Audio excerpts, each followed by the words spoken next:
Well, if you look at where we are in the cycle, the demand is still strong. Supply is still lagging from 4 years of no supply at all, and long-term capital is cheap. You still have a time to stabilize before the cycle ends, next 3 to 4 years, so you can also place the long-term cheaper financing.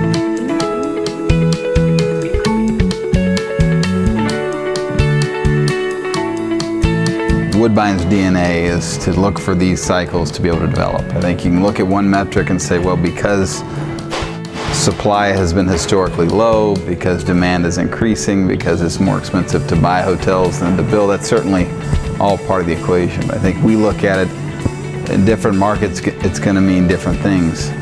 For instance, we're building in Fort Walton Beach, Florida.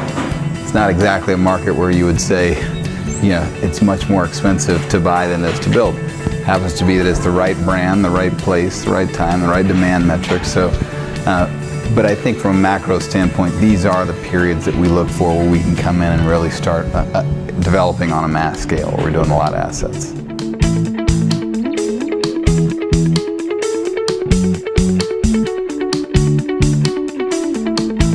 I think it's a very good time to build. You have to be disciplined to look at a market-by-market basis, but in many markets there's opportunities to take advantage of the financing and capital environment that we're in to bring a new and fresh approach from a brand or a concept basis to a marketplace to meet the demands that are in that marketplace. So I think it's an exciting time to be in the industry with a lot of potential to take advantage of a good location and a good environment to develop.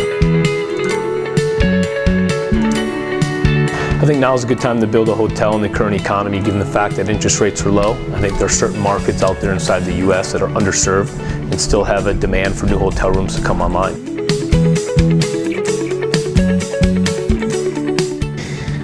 Clearly the capital markets and what they've done lately in terms of availability of capital and sort of the relaxing underwriting rules have really made it easy to grab capital.